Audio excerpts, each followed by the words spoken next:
What I'm going to be covering in this video is an in-depth look into the Old Testament covering ETI, with the passages and writings describing certain events which actually took place and were recorded by certain Israelites from the tribe of Jacob, which is what the Old Testament is actually about, and how and why they followed one of the extraterrestrial beings they called or referred to as Yahweh.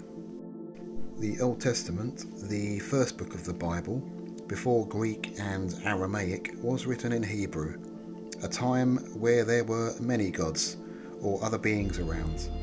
The original term they used for the group of many beings was the term Elohim, plural in nature, which, due to church dogma and deliberate misinterpretation, the word Elohim was used in a singular term to mean God, e.g.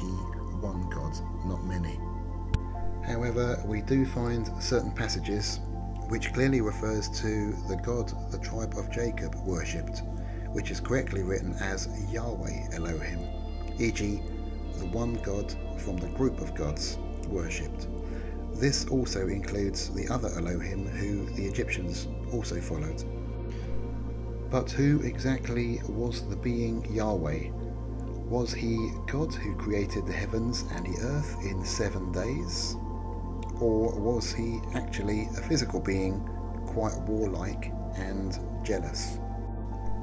Although I am focusing on just the Old Testament, the information is also in other biblical works, which are not in our Bible today.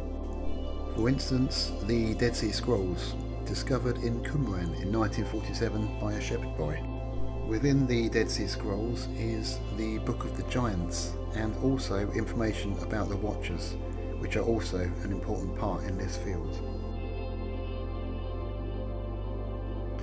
There is also the Gnostic Christians, who followed a more Platonic route to the Jewish Christian sects. The Nag Hammadi texts were discovered in Egypt in 1945. This is the Gospel of Mary Magdalene, who was the wife of Jesus, not just his favourite disciple, which I went into in great detail in my video Secret History of Jesus.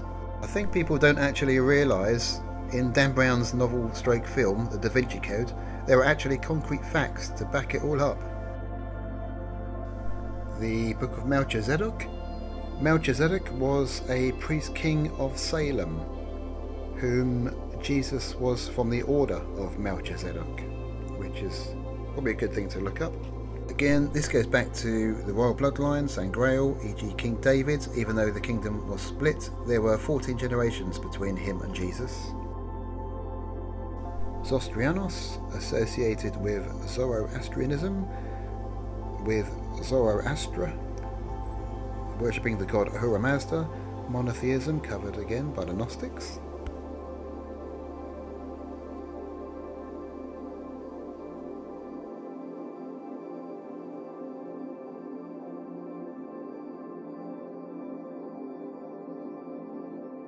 Finally, we have the Gospel of the Egyptians, talking about the gods of Egypt and the Gnostic views on them.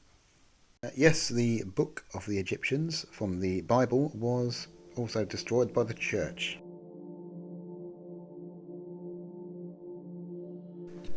So this video is where we will be covering the work of Muaro, who produced the interlinear biblical script for the Vatican. He was asked to translate the etymological meaning, i.e. root meaning, of the original Hebrew, which he found that most of the important words had been overlooked by other interpreters due to their actual meanings, i.e. the word God, amongst others, meant many gods, not just one, so the Vatican fired him.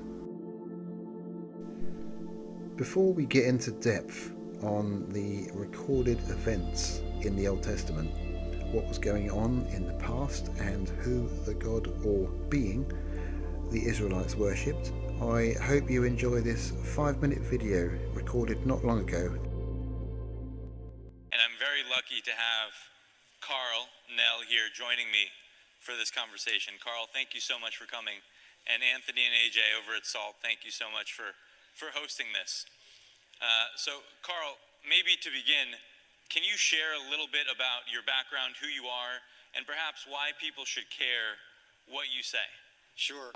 Well, thanks, Alex. It's a pleasure and honor to be here, and it's a fantastic event, and I'm glad to see a large bunch of folks that stuck it out to the end for this talk. So I was fortunate. I had a four-year ROTC scholarship to Penn. I graduated with a degree in electrical engineering. The Army sent me overseas to do signal corps engineering projects, so I did a lot of strategic comm projects in Europe. I ended up working in Army Space Command. I commanded a satellite ground station, war trace to the Joint Chiefs. I spent some time at Wright-Patterson Air Force Base. The Army ultimately sent me to get a master's in mechanical engineering, a master's in strategic studies, graduate work in computer science. I was on track to stay in, but I decided that I wanted to pursue more of a technical career. So I got out and ended up working at Bell Labs, which was a fantastic place. Unfortunately, I was there during the trivestiture that folks may be familiar with, where the company got split up.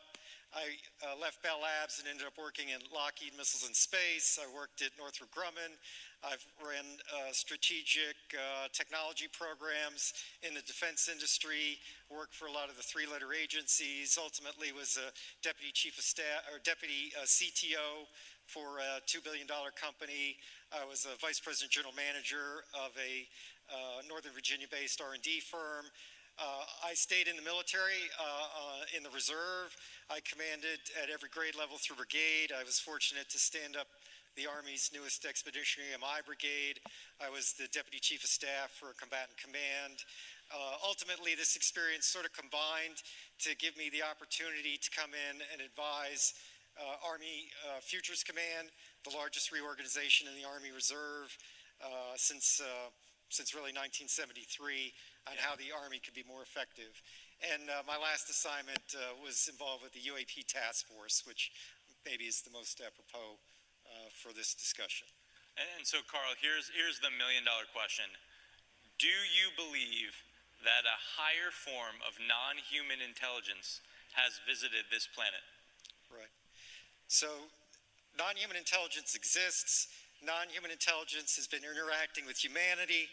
This interaction is not new, and it's been ongoing.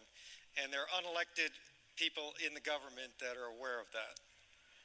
And so, Carl, that is quite a bold statement. I'm wondering, and I'm curious, how confident are you that that is true? There's zero doubt. And Carl, what evidence have you seen? What was the moment where you developed this level of conviction? Because what you're saying is extremely consequential and very important, and I know that a lot of people here even perhaps may not believe that statement. Right. Well, probably a better way to ask that is, how can the folks in the audience come to the, a common understanding of what this phenomenon is? And so there's sort of two tracks here. One is from first principles, and another is actually from the data. So let's take a look at the data. So we can look at some folks that have very high level access to information, like Paul Hellyer, who is the defense chief for Canada, has come out and said the same thing. We can look at Ham Eshed, the head of Israel's, or former head of Israel's Space Force, has said the same thing. Chris Mellon, Deputy Assistant Secretary for Intel, SAPCO, has essentially said the same thing. Lou Elizondo has said the same thing. David Grush has said the same thing. David Grush cleared for presidentially level material.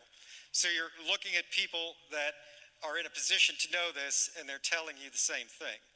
You could take a look at the Gang of Eight in the Senate and in Congress. So there's two members of the Gang of Eight, Marco Rubio and Senator Chuck Schumer, that signed up to the UAP disclosure amendment last year that basically said they're not being told the truth and we need to push forward on that. So that's sort of an overview of some of the data. From a first principles standpoint, what's so unusual about this realization? There's billions of stars in the galaxy. Life here evolved in 500 million years, which is basically a blink of an eye. We've found planets around every star that we've looked at. It's likely that the universe is full of life. If you look at the SETI program in particular, the SETI program has all the same assumptions that you would accept and probably make with respect to this topic, except that they believe that non-human intelligence is transmitting signals here.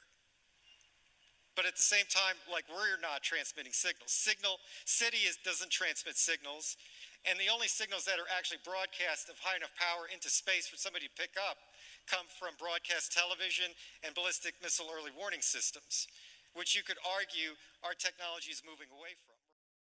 Hope you enjoyed that. I am just trying to emphasize the point that we're being visited now and in the past, which this video is about.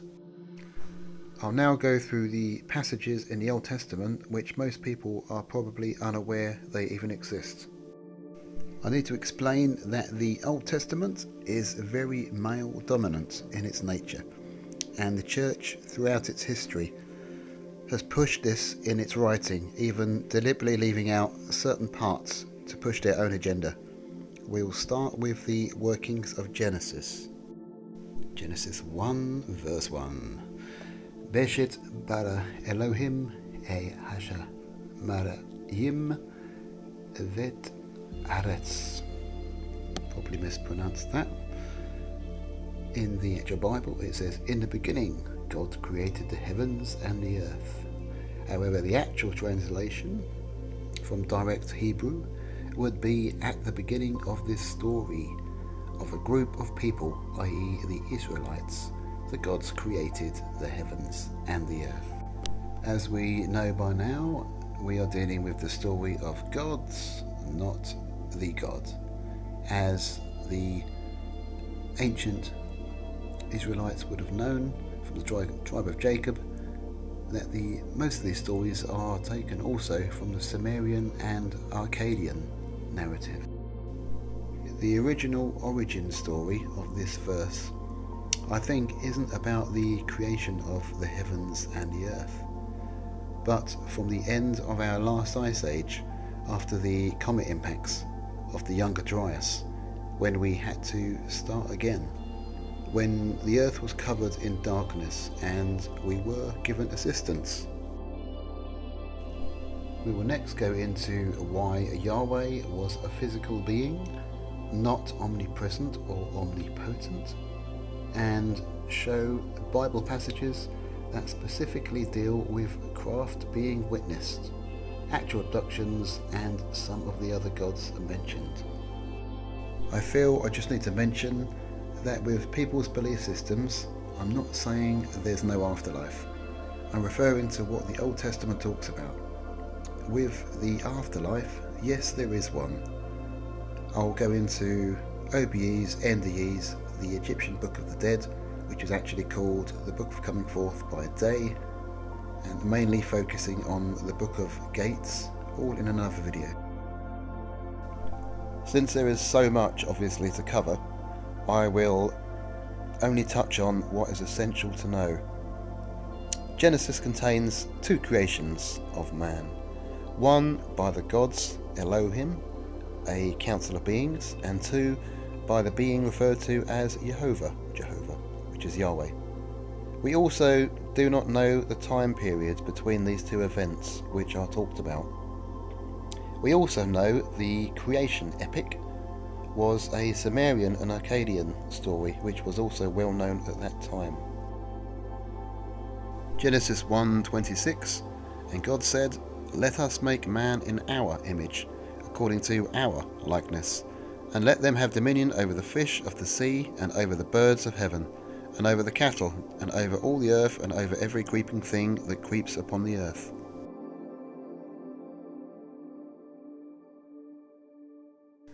Genesis 2 verse 7, the second creation. Jehovah God formed man from the dust of the ground, and breathed into his nostrils the breath of life, and man became a living soul. We next find a kind of bio-project where one of the gods from the others, e.g. Yahweh or Jehovah, was, we are told, involved in the creation of man. e.g. Homo sapiens. We are also told that this bio-garden was in an area to the east, referred to as Eden. The man, e.g. Adam, or as the Sumerians from the Sumerian epics referred to him as the Adapa, was placed in this garden afterwards, e.g. Adam existed before Eden was made. And Jehovah God planted a garden in Eden, in the east, and there he put the man whom he had formed. Genesis 2:12, and the gold of that land is good. This would be referring to the Sumerian Anunnaki, who were said to be mining for gold thousands of years ago on our planet. The story goes, then since the work got too hard, they created the Igigi. The god Anu remained above Earth, obviously in space, and his son Enlil and Enki were in charge of the operation on Earth. The tablets are in the British Museum and the translations are found online. Briefly regarding Adam and Eve, Eve was Adam's second wife. Yes, second wife. His first wife was Lilith, who made her own mind up and didn't do what Adam told her to. From writing the Talmud and the church being, I'll say politely, not exactly pro-women, decided to portray her as a demon. We'll go through a number of passages to show that God, namely the God of Israel, i.e. Yahweh, also known as Jehovah later, whom the Old Testament is about, is a physical being, not the omnipotent, omnipresent God of the universe, who mainstream religion pushes and solely is based on. Skipping over the serpent in the garden, who was not the devil, but another being from the Elohim, like Yahweh, and the trees and eating of the apple, as this would be a whole new separate video, we are focusing on God, or Yahweh, as a physical being. We'll continue. And they heard the sound of Jehovah God walking about in the garden in the cool of the day, and the man and his wife hid themselves in the presence of Jehovah God among the trees in the garden. And Jehovah God said, Behold, the man has become like one of us, knowing good and evil. And now, lest he put his hand and take also from the tree of life and eat and live forever.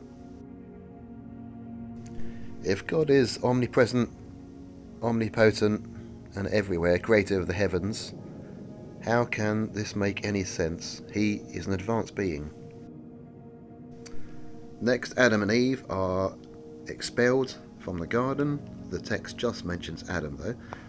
Jehovah then placed a cherubim and flaming sword which turns in all directions to guard the way to the tree of life and to stop both of them from returning. This is obviously another form of Ark of the Covenant type of technology being used. Eve next gave birth to Cain and Abel. Cain gave Yahweh an offering of fruit from the ground. Abel gave fat portions from his flock, which Yahweh preferred. So the creator of the heavens and earth required burnt meat. Cain was jealous and killed Abel. Cain was cursed to wander the world bearing the mark of Cain, i.e. Yahweh tagged him, except no one was allowed to kill him as per punishment. Another reference to burnt meat is from Leviticus 9:23 to 10:2. Also here, two brothers make the wrong incense for him, i.e. God, and are killed on the spot. And Moses and Aaron went into the tent of meeting, and they came out and blessed the people, and the glory of Yahweh appeared to all the people. Then fire came forth from before Yahweh, and consumed the burnt offering, and the fat portions on the altar. And when all the people saw it, they gave a ringing shout and fell on their faces. And Nadab and Abihu, the sons of Aaron, each took his censer and put fire in them and laid incense on it. They presented the strange fire before Yahweh, which he had not commanded them, and fire came out from before Yahweh and consumed them, and they died before Yahweh.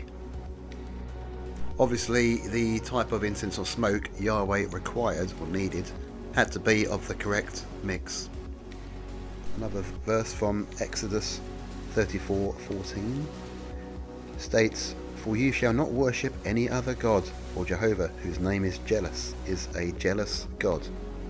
This is not very spiritual, of an omnipresent, omnipotent being that created the heavens and everything within.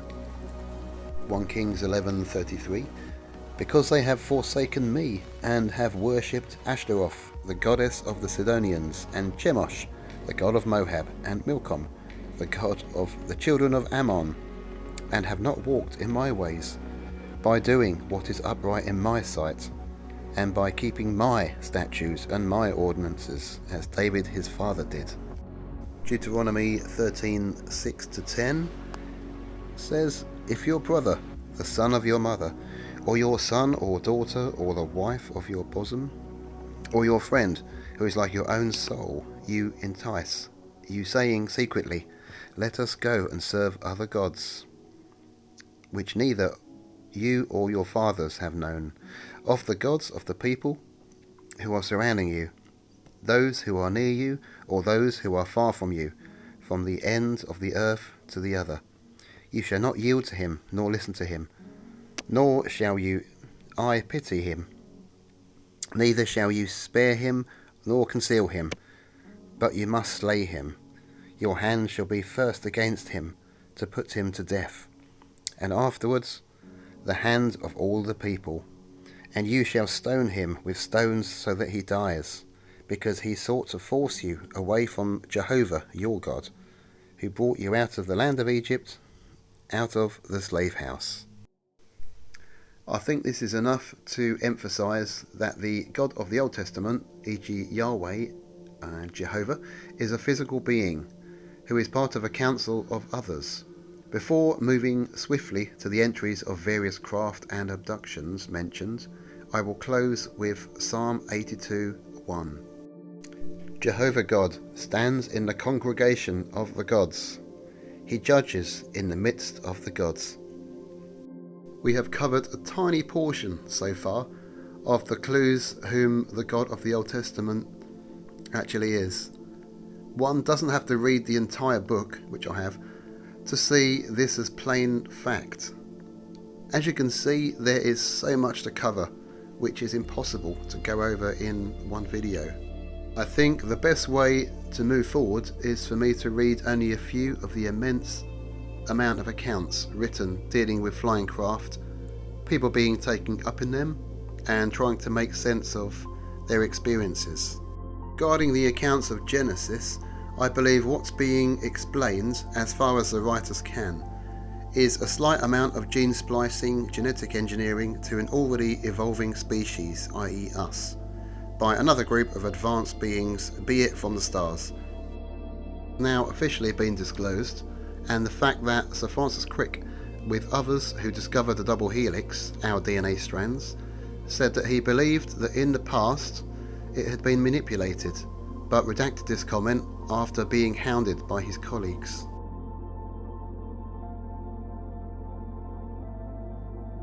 "2 Samuel 22:10. He bowed the heavens and descended. Thick darkness was under his feet. The king saw a watcher, indeed a holy one, coming down from heaven and saying, 'Cut down the tree and destroy it, yet leave its stump of roots in the earth, but with an iron and bronze band around it, in the tender grass of the field, and let him be wet with the dew of heaven, and let his portion be with the beasts of the field, until 7 periods of time pass over him.' And the glory of Jehovah, the God the Israelites worshipped, was there, coming from the way of the east. And his voice was like the sound of many waters, and the earth was illuminated with his glory." As per previous videos discussed, the root meaning of glory in ancient Hebrew is kavod, which means something heavy but that flies. and the Spirit of God was hovering over the surface of the waters. The root meaning of the word spirit is ruach, which means wind. So it's the wind that holds up the craft of Yahweh, or possibly one of the other Elohim. The Bible doesn't define which. It's important to realise that these are known by someone whom has an immense understanding of the meanings and context in which these were originally written. It's not just Muaro who has stated this. Enoch walked with God, and he was not, for God took him. The term God in this passage is the plural term of Elohim, meaning many, many gods. Enoch was not killed, but taken on board with the other beings. Then the cherubim lifted their wings and rose into the air with their wheels beside them, and the glory of Jehovah hovered above them. And the glory of Jehovah went up from the midst of the city, and stood upon the mountain which is on the east of the city. And the Spirit lifted me up, and brought me to the east gate of the house of Jehovah, that faces east. And there at the entrance of the gate were 25 men, and among them were Jazaniah, son of Azur, and Pelatiah, son of Benaiah, rulers of the people. Then the cherubim rose up. This was the living creature that I had seen by the river Chebar. And whenever the cherubim went, the wheels went beside them. And whenever the cherubim lifted their wings to rise up from the earth, the wheels also did not turn from beside them. When those stood still, these stood still. And when those rose up, these rose up with them, for the spirit of the living creature was in them. And the cherubim lifted their wings and rose up from the earth in my sight, when they went forth, and the wheels were next to them, and they stood at the entrance of the east gate of the house of Yahweh. And the glory of Yahweh was over them. Each one had 4 faces, and each one had 4 wings, and the likeness of a man's hands was under their wings. Obviously a square type of craft, 4 faces, 4 wings, types of hands under the wings. This is the writer trying to describe it, a type of craft that would be completely unknown to him. And I looked, and there was a storm, wind, from the north, a great cloud and a fire flashing incessantly. And there was a brightness around it, and from the midst of it there was something like the sight of electrum from the midst of the fire. To finalise, we have ancient written accounts of people trying to describe in their own terms what they saw and witnessed. There are some descriptions of people being taken and returned, some not, some describing what they saw whilst on board, others, e.g. the tribe of Jacob, being loyal to one particular being, even though they knew that he, i.e. Yahweh, was not the overall leader. This was Elion. However, the church follows the being Yahweh. When the Most High, Elion, gave the nations their inheritance, when he divided the sons of man, he set the borders of the people according to the number of Israel's children. For Jehovah's portion is his people, Jacob is the lot of his inheritance. Thank you for watching. I will briefly say, though it's not really related, the God of the Old Testament is not the same God of the New Testament, whom Jesus worshipped, as he himself states. He believed everything was connected, as we know today, except this is heresy in the eyes of the church, hence they'll say to you, it's the same God.